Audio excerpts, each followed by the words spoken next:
canyon, that's where I long to be, with my three good companions, just my rifle, pony and me.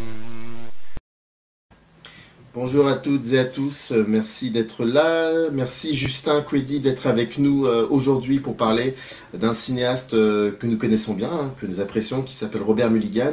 Merci Justin d'avoir accepté cette interview, j'espère que tu vas bien. Ça va, merci, bonsoir.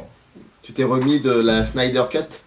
Non, là j'ai encore mal aux yeux, mal à la tête, mais c'était sympa, c'était cool. Petit joueur, va. Je fais ça tous les soirs, respect. Hein. Bah, je te remercie, mais il faudra qu'on fasse plusieurs lives ensemble, comme ça tu auras après tu auras la possibilité de faire des lives de 4-5 heures. En tout cas, c'était très sympathique et je t'en remercie. Et aujourd'hui, on va discuter d'autres choses. On reste aux États-Unis, certes, mais on va parler d'un autre cinéma, une autre façon de faire des films. Et c'est de Robert Mulligan. Pourquoi? Parce qu'il y a trois DVD qui sortent, 3 films qui sortent en DVD, qui sont déjà sortis d'ailleurs ces derniers temps. Mais mieux vaut tard que jamais. Le Roi des imposteurs, avec Tony Curtis, Le rendez-vous de septembre avec la Lolo Brigida et surtout Rock Hudson, et toujours avec Rock Hudson, L'homme de Bornéo, et il y a même Burl Ives qu'on avait trouvé dans La chatte sur un toit brûlant, qui jouait le rôle du commandant ou du colonel, je sais plus, il avait un nom, un espèce de sobriquet, et il y a Gina Roland aussi qui joue dans ce film. 3 films de Robert Mulligan. Les DVD sont édités, les films sont édités chez Elephant. J'en profite d'ailleurs pour saluer amicalement Victor Lopez qui nous a aidé à préparer cette émission. Merci beaucoup Victor.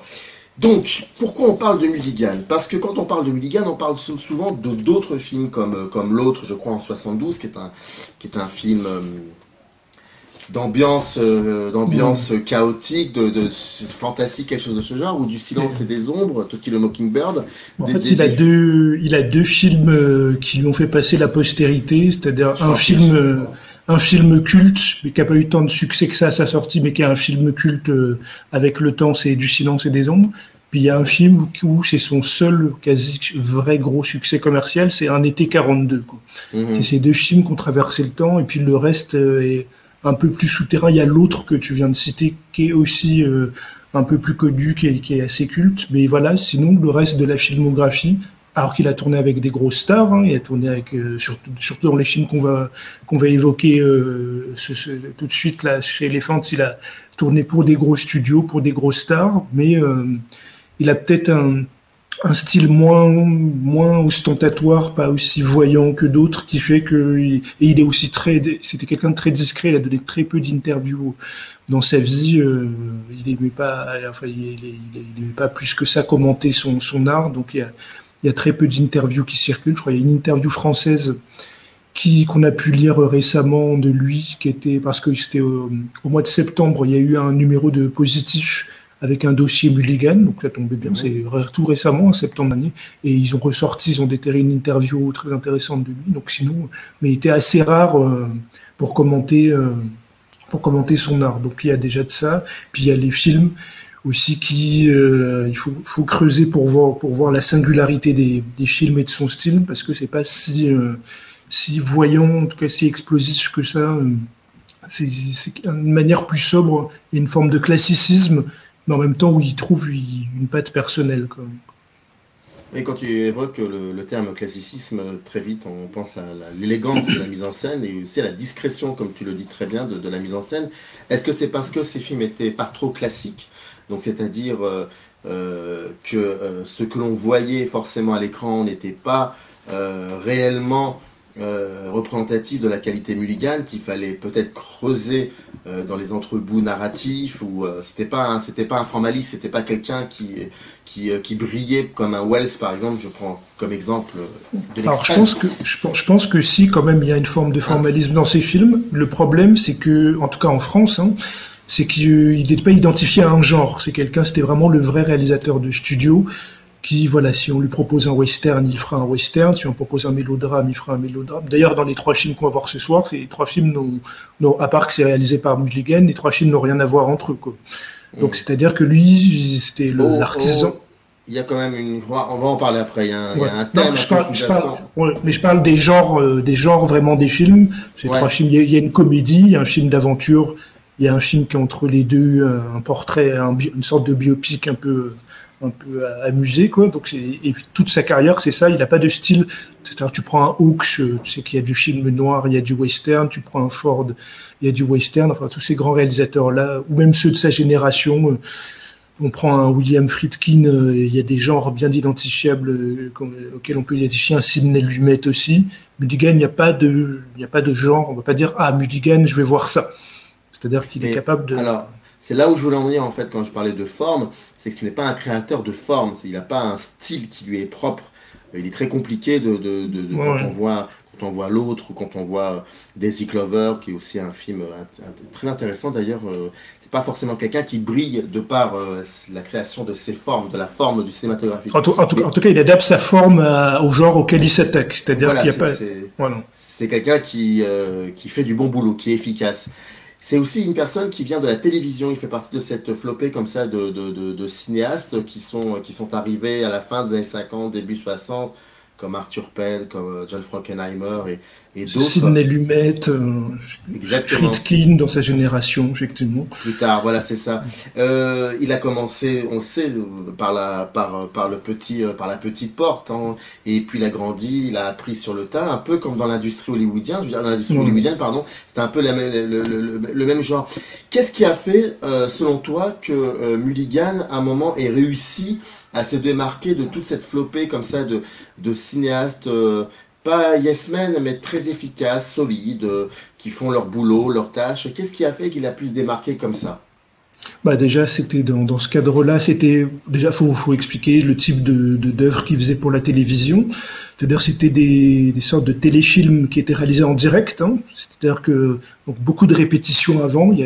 C'est quelque chose qu'on va retrouver parce que au niveau de la forme, par exemple, si on parle des autres cinéastes que tu as évoqués, Lumet, Friedkin et autres. Ce passage à la télévision, il se voit dans leur réalisation quand ils vont passer au cinéma. C'est-à-dire que ça se voit, il y a un style documentaire, un style caméra à l'épaule, sur le vif. Mulligan, on pourrait pas deviner ce passage-là à la télévision. Ça se voit, mais sur quelque chose qui se voit pas forcément à l'image, c'est-à-dire c'est la direction d'acteur. C'est-à-dire qu'il prenait beaucoup de temps parce que sur ces films-là, c'était des directs, des téléfilms qui réalisaient, donc ça demandait beaucoup de répétitions en amont, beaucoup de préparation, et ça, donc il a gardé de ça.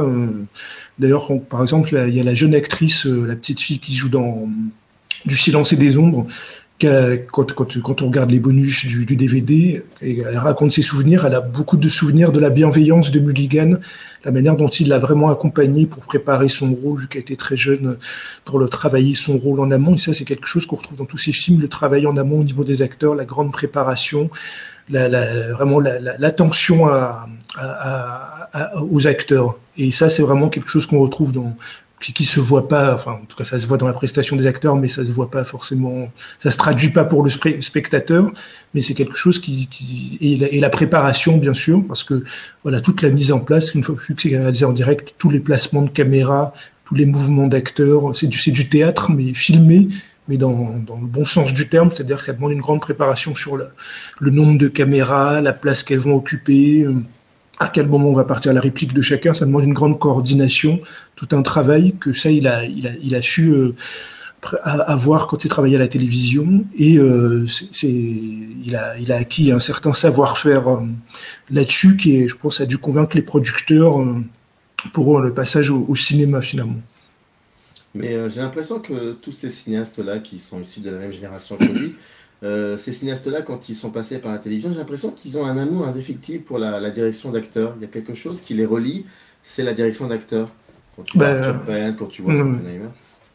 Forcément, parce que vu les conditions de filmage de ces téléfilms qu'ils faisaient, il fallait qu'ils soient attentifs, quoi. On peut pas être juste formaliste là-dessus. Il faut que tout soit, on va dire, c'est du théâtre, quoi. Il faut la précision du théâtre, avec la coordination que demande le cinéma, dans le placement de caméra, dans les cadres, ça prépare aux deux finalement. Donc c'est normal que c'est un aspect sur lequel ils prêtent une grande attention.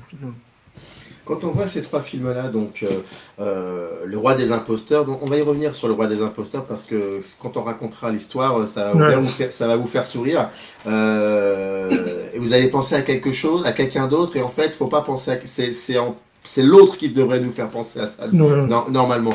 Il y a Le Rendez-vous de septembre et puis L'Homme de Bornéo. Ces trois films qu'il a réalisés, Le Roi des Imposteurs, Rendez-vous de septembre, c'est 60-61, le temps de production, tout ça, et celui-là, c'est 62. Ouais. 62. Ces trois films, quand on les voit, quand on les revoit avec du recul, est-ce que dans ces trois films, on sent le Mulligan qui va arriver quelques années, même pas un an ou 2 ans plus tard, et qui va faire comme ça une série de films très efficaces, dont certains qui sont même très très bons. Est-ce qu'on ressent déjà comme ça dans ces trois films-là? Alors oui et non. Moi je dirais les Rendez-vous de septembre, pas vraiment. C'est vraiment le plus anonyme des trois pour moi. Hein. Ça se discute. Et les deux autres, c'est-à-dire déjà il y a des stars dans les trois films, donc c'est au départ, c'est un matériau pour les stars qui sont dans chacun de ces films, et lui, il doit s'y adapter. Après, on trouve des thèmes, je pense qu'on trouve des thèmes récurrents qu'on va voir après. Alors, si tu veux, on peut commencer par Le Roi des Imposteurs. Il y a Le Roi des Imposteurs, mais il y a quand même mais au niveau de la mise en scène, surtout. Après, si tu veux, on peut parler des thèmes. Au niveau de la mise en scène, pour toi, à part celui-ci, il y a peut-être quelque chose qu'on voit sentir un peu dans ces deux-là? Pas vraiment, en fait. C'est plus au niveau des thèmes, mais au niveau visuel. Alors, il y a des motifs formels dans ces films-là où il arrive à amener ces thèmes, mais il n'y a pas de récurrence qu'on va trouver forcément dans le filmage. C'est-à-dire, comme je t'ai dit, il adapte sa mise en scène au sujet. Et donc, après, on peut rapprocher par rapport aux thématiques, par rapport au type de personnage. Mais lui, c'est un caméléon, quoi. Il va s'adapter à chaque fois. Eh ben tiens, tu parles de caméléon. Alors là, c'est parti. Mais tu es très intelligent, c'est impressionnant. Sans transition. Sans transition. De quoi parle Le Roi des Imposteurs, cher Justin Quedi? Donc, Le Roi des Imposteurs, c'est un biopic de Ferdinand Valdo-Mara, qui est un escroc, enfin, je pense que je redéfinirai le terme ensuite, mais qui est un escroc, voilà, qui a officié dans les années 50 et qui est devenu très célèbre dans les années 50 parce que ses exploits ont fini par gagner en notoriété à travers le pays, dont un très gros exploit, mais on va en reparler après, qu'on voit dans le film. Et en fait, ça va amener qu'il va avoir droit à un article dans Life et même un livre qui adapte sa vie. Et en fait, le film, d'ailleurs, le titre du film Le Roi des Imposteurs est adapté est repris du titre du livre qui a été écrit par Robert Crichton. Et c'est l'auteur également, c'est Robert Crichton. Il avait écrit un article dans Life sur Ferdinand Valdo-Mara et ensuite il a écrit un livre entier, il lui a consacré un livre entier où il a relaté ses exploits. Et donc, du coup, le film est en quelque sorte une adaptation du livre. Et il faut savoir que, donc, quand je dis ça, un escroc qui usurpe des identités, qui passe un peu partout, qui trompe son monde, c'est un film qu'on a rapproché a posteriori de Attrape-moi si tu peux de Steven Spielberg. Mais bon, ce film-là est venu avant, mais il est adapté d'une histoire vraie, tout comme Attrape-moi si tu peux. Mais moi, je fais une grande différence entre ces deux films. D'ailleurs, je vais aussi rajouter, pour ceux qui se souviennent, on parlait de Caméléon, il y a une série télé du début des années 2000 qui était assez connue, qui s'appelle Le Caméléon, et c'est directement inspiré de Ferdinand Valdo-Mara. Mais inspiré de son personnage. Et même pour ceux qui se souviennent du Caméléon, les agissements de Jarod, qui a un côté qui endosse des identités diverses pour aider les gens, diverses personnes résoudre divers problèmes. En fait, c'est exactement le principe de Ferdinand Valdo-Mara. C'est pour ça que je disais qu'il y a une différence avec Attrape-moi si tu peux. C'est-à-dire qu'Attrape-moi si tu peux, c'est Franck Abaniel, c'est ça, hein, adaptation de la vie de Franck. Ouais. Et qui était un escroc, c'est-à-dire c'était un jeune adolescent, mais un escroc pur et dur, hein, qui a arnaqué des gens, qui a piqué de l'argent, bon, pour les raisons qui sont expliquées dans le film de Spielberg, mais c'était un escroc. C'est-à-dire toutes ces usurpations d'identité, ça vise à l'enrichissement personnel, même si ça vient de mots intimes qu'il a pu avoir dans sa famille avec le divorce de ses parents, ce qui faisait un rapprochement un peu biographique avec Spielberg, c'est ce qui l'a incité à faire le film. Ferdinand Valdo-Mara, c'est pas du tout ça. Ferdinand Valdo-Mara, en fait, c'est quelqu'un qui manquait de confiance en lui, qui ne s'aimait pas trop, et donc au départ, l'idée d'endosser d'autres identités, c'est pour fuir cette désamour de lui-même qu'il avait. Et alors, dans le film, il est joué par Tony Curtis, qui est beau gosse, qui est très beau. Qui est à l'initiative du projet, je crois. Oui, c'est ça, tout à fait, oui. Alors que Ferdinand Valdemara, alors je sais pas, là j'extrapole, mais Ferdinand Valdemara, il n'a pas du tout ce physique-là. C'est quelqu'un qui est très corpulent, qui a un peu un problème de surpoids, et qui ne s'aimait pas. Alors je sais pas si c'est à cause de ce problème de surpoids ou si c'est à cause d'autres problèmes, mais en tout cas, c'est quelqu'un, l'usurpation d'identité qu'il a pu avoir, ça venait d'un désamour de lui-même. Donc au départ, voilà, c'est pour guerre, il prend d'autres identités, et toujours, on va voir au long du film, il prend pas n'importe quelle identité, c'est toujours des postes ou des métiers assez prestigieux. Il va se faire passer pour un médecin, il va se faire passer pour un moine, pour un militaire, toujours des métiers assez prestigieux pour fuir celui-même qu'il n'aime pas.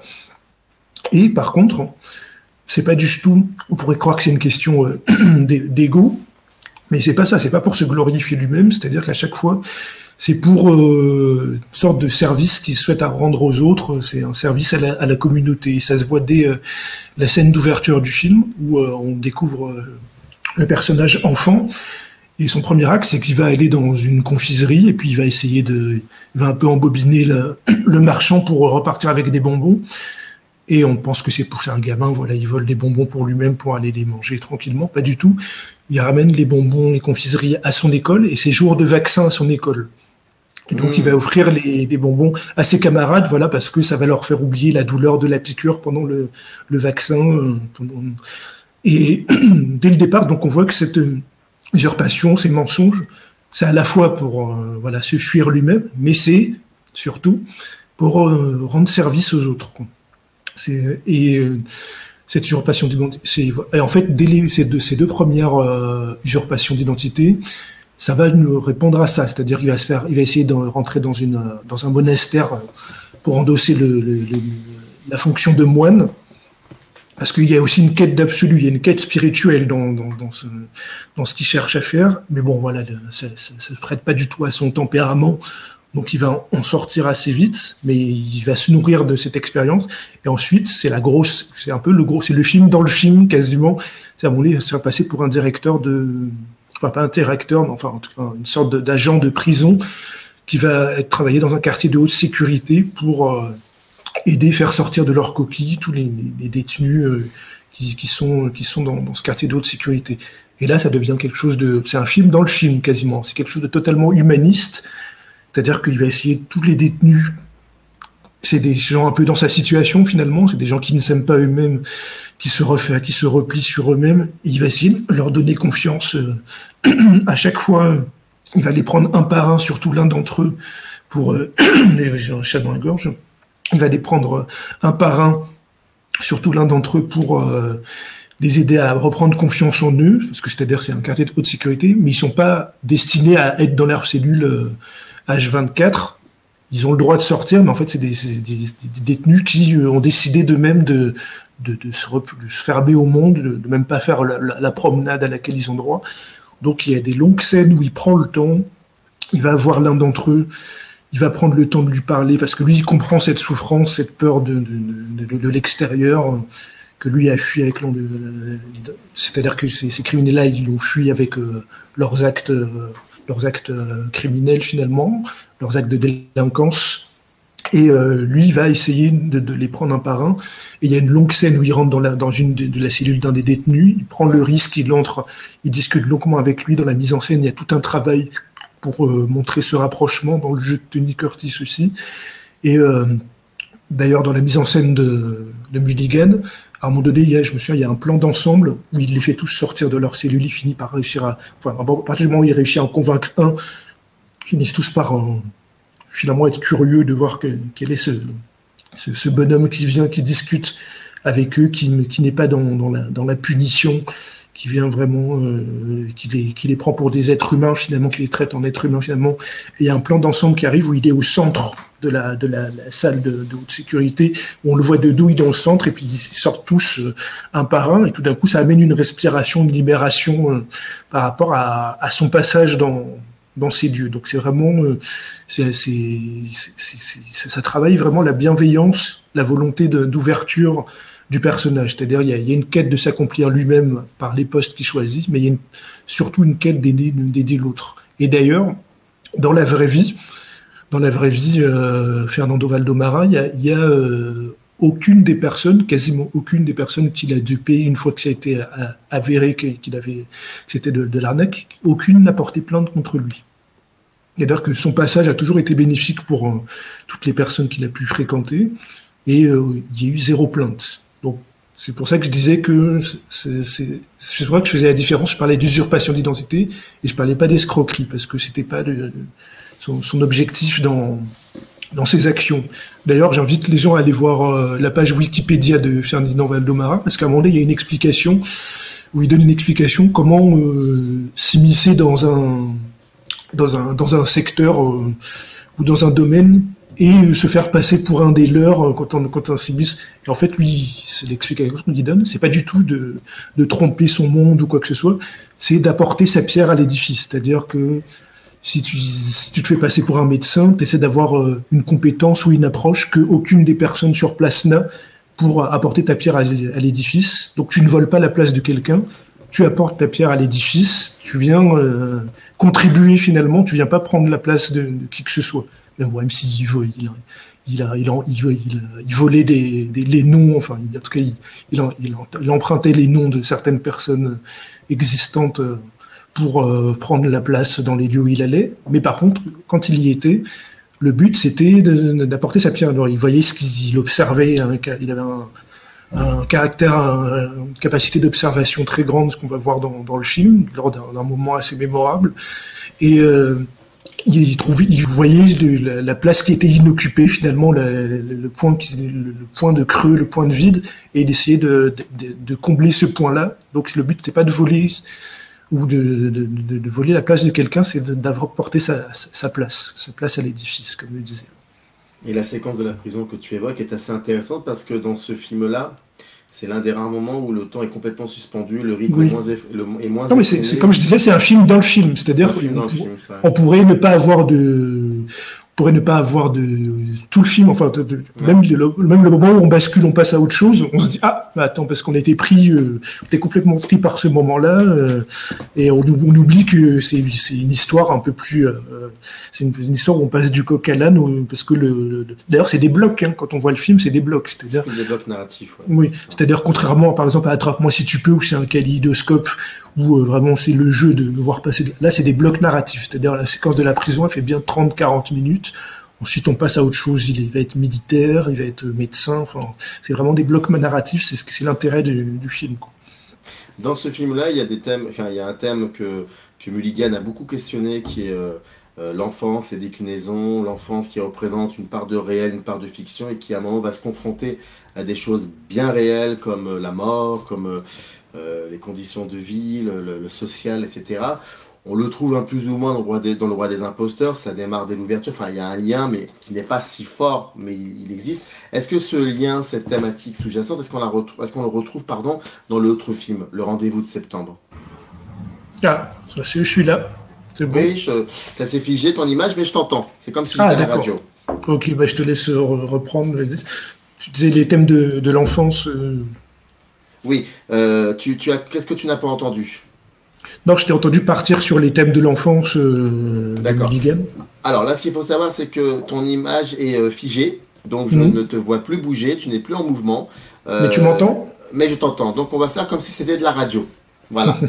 Donc, je disais que... 1, 2, 3. Dans Le Roi des imposteurs, il y a comme ça un lien plus ou moins fort avec la thématique de l'enfance, c'est-à-dire cher à Mulligan, c'est-à-dire il y a un côté réel, un côté fictif, et qui à un moment va se retrouver confronté à des choses bien réelles, comme la mort, comme les conditions de vie, comme le social, etc. Et c'est quelque chose que Mulligan va beaucoup questionner après dans l'ensemble de sa filmographie. Est-ce que ça se retrouve dans le second film, Le Rendez-vous de septembre? Pas tellement, ça se retrouve plus dans Le Roi des imposteurs une nouvelle fois, parce que tous les personnages de Mulligan, c'est des hommes-enfants. C'est-à-dire que enfin, soit c'est des enfants, concrètement, c'est des enfants, soit c'est des hommes, des adolescents, soit c'est des adultes, mais pas accomplis, qui restent dans cette dimension. Donc, dans Le Roi des imposteurs, ça se voit par rapport au personnage qui est immature, qui passe d'une identité à l'autre. Et ça se voit dans un autre de ses films qui s'appelle Le sillage de la violence, avec Steve McQueen, où c'est l'histoire d'un repris de justice qui essaie de reprendre sa vie, je crois qu'il date de 1965-66, Le sillage de la violence. Et en fait, c'est l'histoire de Steve McQueen qui joue un jeune homme qui sort de prison et qui va retourner dans sa ville natale. Et il s'avère que quand il était encore en liberté, il s'est marié et puis il a eu un enfant avec une femme qui va le rejoindre dans cette ville d'enfance et ils vont essayer de reprendre une vie normale. Sauf que le personnage de Steve McQueen, il est jamais sorti de cette enfance parce qu'il a été adopté, il a perdu ses parents très jeunes et a été adopté par une femme assez cruelle qui l'a maltraité quand il était enfant. Et il n'en est jamais sorti, finalement. Cette femme est encore là, elle pèse encore sur lui, elle le menace encore à la moindre incartade d'appeler les services de police pour qu'il retourne en prison. Donc il y a ce statut d'enfant qui reste, et dans toutes ses actions durant le film, il cherche l'approbation de cette mère adoptive, finalement. Et il va jamais réussir à endosser son rôle de père de famille. Il va rester dans ce statut d'homme-enfant. Donc, par exemple, dans ce film-là, voilà, c'est pas un enfant comme dans du silence et des ombres, dans d'autres de ses films. C'est une adulte, mais qui n'a pas réussi à trouver la maturité, à trouver sa place dans le monde des adultes. Je pense aussi à Daisy Clover, où ça démarre, elle est adolescente. D'ailleurs, il y a une quête du rêve. Quand je parlais d'une quête d'absolu, c'est-à-dire que tous les personnages, ils vivent dans un monde à moitié dans le monde réel, à moitié dans ce monde de l'imaginaire, et c'est la jonction. Il y a une jonction qui ne réussit pas à se faire entre les deux. Donc, par exemple, si on parlait du silence et des ombres, c'est une petite fille qui a beaucoup d'imagination, qui vit encore dans son monde d'enfant, et elle va être confrontée à la réalité du monde à travers le procès d'un noir. Elle va découvrir l'envers du monde des adultes à travers le racisme, la ségrégation dans le sud des États-Unis. Et c'est quelque chose qui existe dans chacun des films, finalement.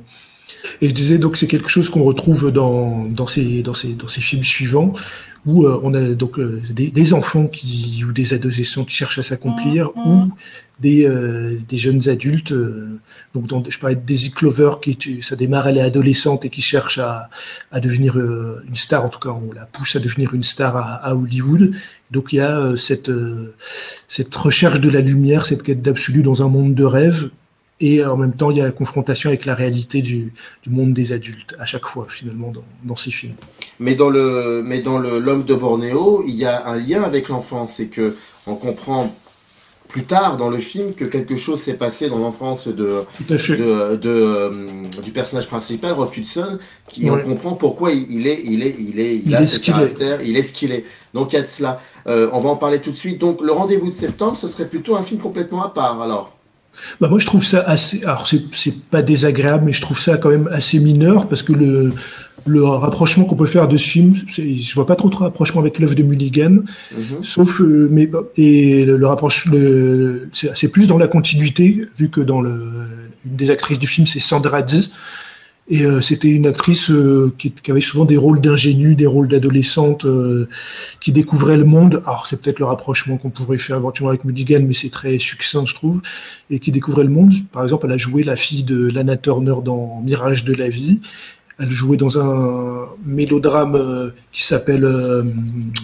je cherche le titre, A Summer Place d'Elmer Dev, où ça anticipait, c'était un pré-teen movie, en quelque sorte, mélange de Douglas Sirk et de teen movie, c'est-à-dire que c'était une jeune fille qui découvrait la sexualité, ou l'attrait en tout cas pour la sexualité, à la fin des années 50. Donc ça introduisait le tabou de la sexualité chez les adolescents, avec ses prémices de teen movie. On peut rapprocher ça par exemple de La fièvre dans le sang de Elia Kazan. Voilà, donc elle avait ce genre de rôle-là. Voilà.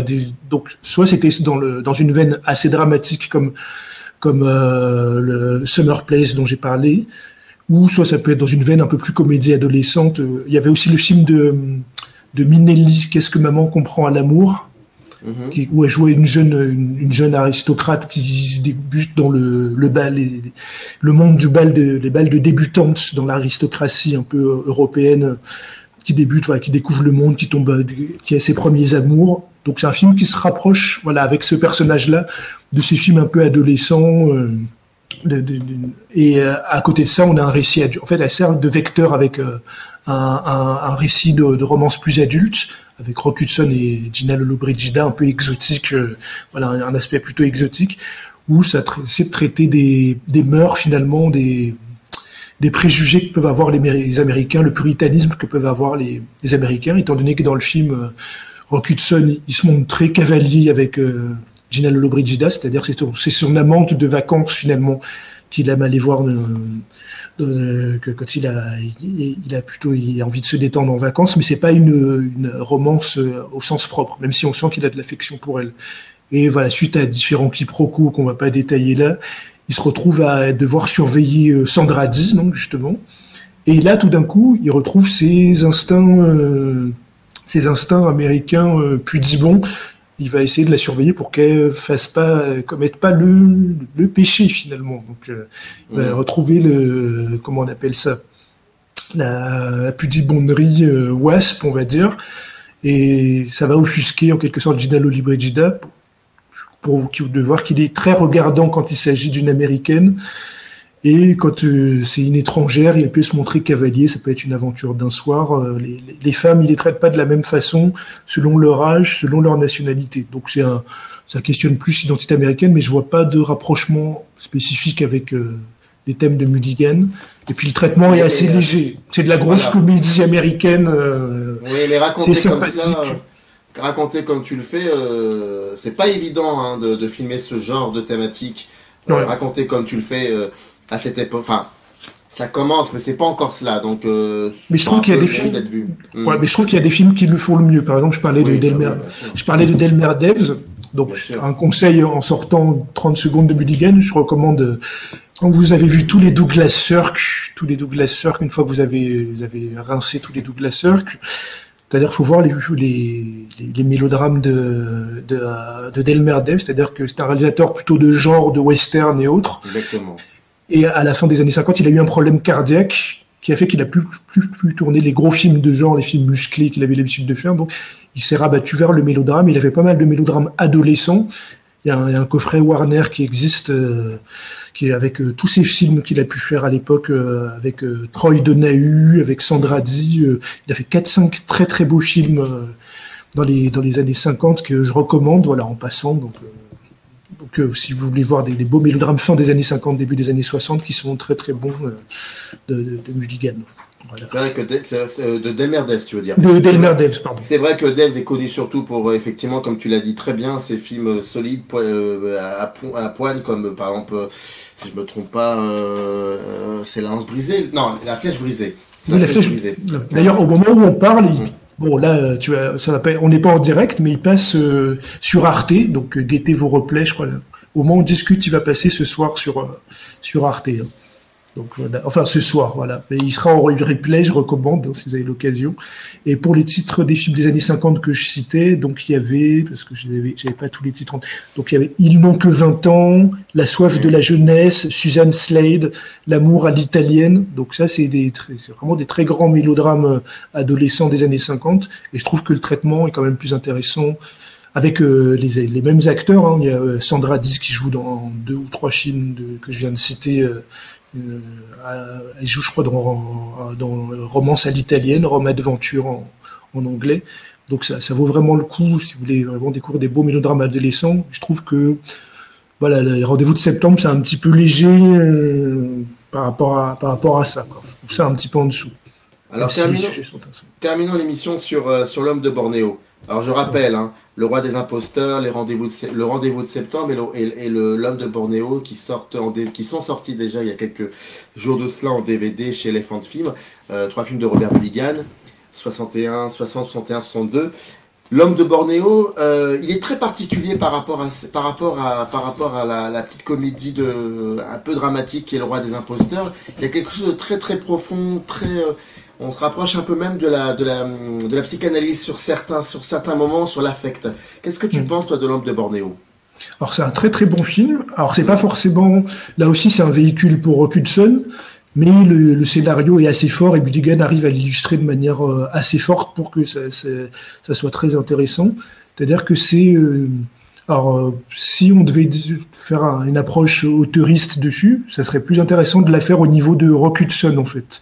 Parce que Rock Hudson, c'est en tout cas au premier abord, c'est l'American héros, c'est-à-dire le grand héros américain viril qui en impose, mais qui, dans chacun de ces grands rôles qu'on connaît, a une part d'ombre. En tout cas, les réalisateurs aiment à déconstruire cet aspect American héros, cet aspect imposant. À chaque fois, ils aiment le déconstruire pour lui amener une part sombre, une part plus vulnérable, quoi.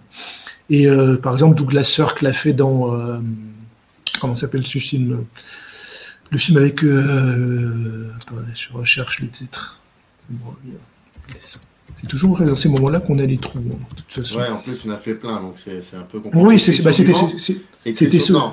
Tout le ciel le permet ? Non, pas celui-ci. Je pensais à... Attendez, j'arrive. Le Secret Magnifique, par exemple, où il joue... il a un peu le même genre de rôle que dans L'Homme de Bornéo, c'est-à-dire que c'est l'homme arrogant qui en impose, qui est très indifférent aux autres et qui va avoir une expérience humaine qui va le transformer finalement, qui va le rendre plus attentif. Et en fait, il y a toujours cet aspect-là chez Rock Hudson, c'est-à-dire les réalisateurs essaient de déconstruire cet aspect héros imposant pour amener une part plus vulnérable. Alors ça peut être sous forme de comédie, hein, par exemple quand il va tourner avec Howard Hawks, je crois que c'est que Le Sport favori de l'homme, où là, c'est tourné à la dérision, c'est plus à la comédie, mais malgré tout, c'est le grand géant américain, le grand dadais qui est tout d'un coup mis à mal. Il y a aussi un film de John Frankenheimer qui s'appelle Seconds, où pareil, ça interroge complètement son image de grand héros. C'est-à-dire que c'est un film où c'est un homme qui a une opération de chirurgie esthétique pour avoir un meilleur physique, avoir une vie meilleure. Et quand il change de visage, il va prendre le visage de Rock Hudson. Mais malgré tout, il y a des démons qui vont la rattraper. Ça va un peu mal se finir pour lui. Et en fait, Rock Hudson, tous les réalisateurs, ils ont senti ça. Ils ont senti qu'il y a une part secrète, une part un peu fragile. Et il faudra attendre 20, 30 ans pour que cette part secrète se révèle dans ce qu'elle est, c'est-à-dire dans les années 80, pour ceux qui ne sont pas au courant, Rock Hudson, il va être des premières stars qui va être malade du sida, c'est-à-dire ça va être un choc pour l'opinion parce que jusque-là le sida c'était quelque chose d'abstrait, c'était la maladie des homosexuels ou la maladie des drogués. Voilà, c'est ça, c'est que le sida touchait, alors dans la conscience collective, c'était ça peut pas arriver à Rock Hudson vu que le sida touche les homosexuels. Voilà, et les drogués ou en tout cas c'est les marginaux. Et là c'est voilà, et en tout cas, là, c'est une star emblématique qui va attraper le sida, et donc il va décéder dans des conditions assez tragiques vu que c'était une époque où on savait pas encore bien le soigner. Et en tout cas, voilà, ça va amener à des révélations sur son passé, c'est-à-dire qu'il avait une double vie malgré cette image virile. C'est-à-dire qu'il a été marié, hein, le studio à l'époque Universal l'a marié, comme ça pouvait se faire, hein, c'est pas le seul qui était marié pour avoir couvrir une double vie et autres. Et en tout cas, le studio va le marier, alors qu'il avait une double vie, il était homosexuel, il a eu des aventures, mais c'est sorti après. Et finalement, a posteriori, quand on voit les films, avec les réalisateurs qui arrivent à explorer à chaque fois cette vulnérabilité, cette part d'ombre, cette part aussi, cette quête de rédemption à chaque fois de son héros. Et ça se retrouve dans beaucoup de films, quoi. Ça se retrouve chez Douglas Sirk, on a dit Le Secret Magnifique, mais c'est aussi le cas dans un film. C'est pas le meilleur de Douglas Sirk, c'est assez faible, mais par contre c'est au cœur du récit. C'est Les Ailes de l'Espérance, où il joue un aventurier, un soldat qui a une culpabilité parce qu'il a bombardé un village où il y avait des habitants, des enfants. Il va s'adapter d'une histoire vraie. Il va se retrouver dans un vrai village en Chine où il va sauver la population parce qu'il a cette volonté de se rattraper par rapport au crime qu'il a commis durant la guerre. Donc il y a, par rapport à Rock Hudson, du coup, pour revenir à L'Homme de Bornéo, il y a cette il y a cette part d'ombre, il y a cette quête d'absolution finalement, et Mulligan arrive à exploiter ça, parce que le film, il y a quand même une vraie noirceur, il y a quelque chose qui rapproche, c'est une sorte de pré-apocalypse now, hein, c'est une sorte de au cœur des ténèbres de Joseph Conrad, il y a quelque chose de ça, quoi. Après, le film a quelques soucis, c'est plutôt au niveau du rythme, c'est-à-dire que il amène cette noirceur de manière un peu grossière, c'est-à-dire il y a une dernière partie où là, c'est la plongée dans les ténèbres de la psychose totale pour le personnage de Rock Hudson qui se retrouve perdu dans la jungle, complètement livré à lui-même, qui livre une très grande prestation à ce moment-là. Le seul souci, c'est que le film a des problèmes de rythme, il ne sait pas trop choisir entre l'exotisme, le film un peu exotique des années 50 et puis le côté plus sombre. Moi, je le rapprocherais d'un film de Richard Brooks, qui est adapté aussi de Conrad, qui s'appelle Lord Jim. Qui est un film d'aventure aussi, pareil. D'ailleurs, c'est un film d'aventure exotique. En tout cas, c'était vendu comme un nouveau Laurence d'Arabie, sauf que c'était assez sombre. C'est pas ce que les gens attendaient. C'était un échec à l'époque de la sortie. Et je pense que c'est deux films à rapprocher, quoi. C'est vraiment, il y a un côté Joseph Conrad là-dedans. Donc la jungle où on se recherche soi-même, où on se perd soi-même, une sorte de pré-apocalypse now. Il y a vraiment quelque chose de ça. Et le film est très intéressant pour ça. Après, je trouve pas que, hormis le point que tu as soulevé du traumatisme d'enfance qui a amené Rock Hudson, qui est en fait, d'ailleurs on n'a pas trop parlé de l'histoire, mais en fait c'est un jeune médecin qui souhaite, qui va faire son apprentissage dans les Indes néerlandaises. Et dans le but de voler c'est pas du tout dans une volonté bienveillante d'empathie, c'est plus dans le but de voler les secrets d'un médecin qui est établi depuis très longtemps dans la jungle, de lui voler ses secrets pour revenir et puis récolter la gloire en revenant en Europe, quoi. Donc c'est vraiment cet objectif égoïste, et finalement l'expérience va le transformer, parce qu'il va être confronté à cet égoïsme, à ces traumas d'enfance, ça va le révéler à lui-même finalement. Donc je vois plus quelque chose c'est plus un portrait finalement en creux de Rock Hudson, de sa part d'ombre, et je trouve ça très intéressant. Après, je ne trouve pas forcément de lien avec les thématiques de Mulligan, mais par contre, il sait vraiment bien exploiter, bien illustrer ces thématiques-là, illustrer le récit, il sait vraiment très bien le faire. Ça prépare, en tout cas, ça annonce ce qu'il fera après, et qui reste fondamentalement intéressant. Donc, je répète, il y avait 3 films, Le Roi des Imposteurs, Le Rendez-vous de Septembre et L'Homme de Bornéo, 3 films de Mulligan qui ont été faits entre 60 et 62, qui sont sortis chez Elephant Films, et ça fait pratiquement 25 minutes, une demi-heure que je te vois, Justin, comme une statue de sel, voilà, tu es figé, et je t'entends, juste ta voix, voilà, c'est la radio, donc je ferme les yeux et j'écoute ta voix, donc c'est très bizarre, mais en même temps, on entend tout, on a tout compris. Bon, c'est bien, je peux faire des grimaces et tout ça, je peux faire des trucs. On ne te voit pas du tout. En tout cas, merci beaucoup, Justin, ça m'a fait plaisir de... Et peut-être recommander des titres de Mulligan pour ceux qui connaissent, parce que là on a parlé les 3 films qu'on a évoqués, c'est des films un peu, alors c'est des films de studio, mais c'est des films, ils sont pas très connus dans sa filmo, donc moi je recommanderais dans ce qu'on a dit.